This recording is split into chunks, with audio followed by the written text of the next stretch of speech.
আজকে আমরা এসে গেছি শিবা ডান্স গ্রুপের কর্ণধার রাহুল দার সাথে। নমস্কার রাহুল দা। নমস্কার। যদি আপনি আমাদের একটু দর্শক বন্ধুদের বলতেন যে আপনি কত বছর থেকে এই ডান্সের সাথে যুক্ত আছেন? আমি মোটামুটি আপনার 2000 থেকে স্টার্ট করেছি আমাদের ডান্স ক্লাসটা।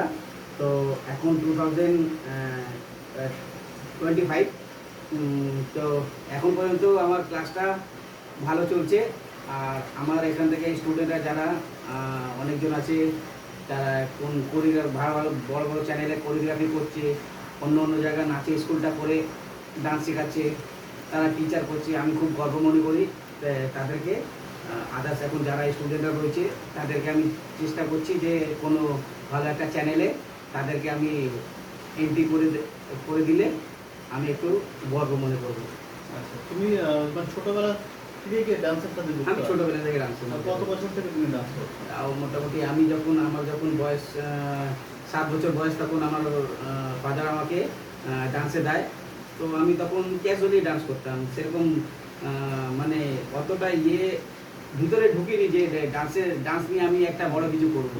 আজকে আমি আমার ছেলেকে এমন জায়গা তৈরি করে রেখে দিয়েছি যে আজকে আমার ছেলে বিভিন্ন চ্যানেলে কাজ করেছে, এবং তাকে আমি আরও ভালো ভালো জায়গা দিতে চাই, যাতে ও শিবা ডান্স গ্রুপটাকে একটু মানে বড় করে গড়ে তুলে দেয়।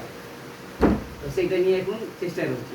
আচ্ছা, তো তোমার এখানে কি কি ডান্স শেখানো হয়? মানে আমার এখানে সব রকমের ডান্স শেখানো হয়, বাট শুধু আমি ক্লাসিক্যাল ইন্ডিয়ান নাচটা ওইটা আপাতত করি না। তো চেষ্টা আছে, আমি ভালো একটা টিচার পেলে আমি শিবা ডান্স গ্রুপে ইন্ডিয়ান ডান্সটা ক্লাসিক্যাল আমি রাখবো। আপাতত আমরা হিপ হপ, লিরিক্যাল, লপিং পপিং, ওয়েস্টার্ন, ইস্টার্ন, ক্রিয়েটিভ এইসব ধরনের ডান্স শেখাই। ছাত্রছাত্রীদের মধ্যে কোন ধরনের ডান্স শেখার আগ্রহ থেকে বেশি? আমার ছাত্রছাত্রীদের মধ্যে বেশি তারা লিরিক্যাল হিপ হপটা ভালোবাসে, যার জন্য আমি লিরিক্যাল হিপ হপটাকে নিয়ে বেশি আমি চর্চা করি। কোথায় কোথায় পারফর্ম করেন আপনারা? মোটামুটি আমি সব জায়গায় পারফর্ম করি। আমাদের লোকালে অনেক জায়গা পুজো প্রোগ্রাম পারপাসে প্রোগ্রাম করি। আদার্স আমার স্টুডেন্টরা রিয়েলিটি শোতে অডিশনে যায়, তারা সেখানে অনেকজন আছে মানে জায়গা পায়, অনেকজন আছে পায় না। যারা পায় না তাদেরকে নিয়ে চেষ্টা করি যে তারা যেন ওই জায়গায় যেতে পারে।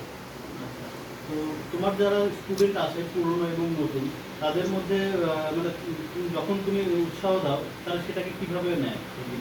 তারা এখন আমি যখন ডান্স করতাম তখন আমার গার্জেনরা সেরকম গাইড দিত না। তো এখন দেখছি আমার যারা স্টুডেন্টদের গার্জেন আছে খুব গাইডনেস দেয়, আর আমি আশা করি ওই গাইডনেসটা নিয়ে আমার স্টুডেন্টরা আগাবে।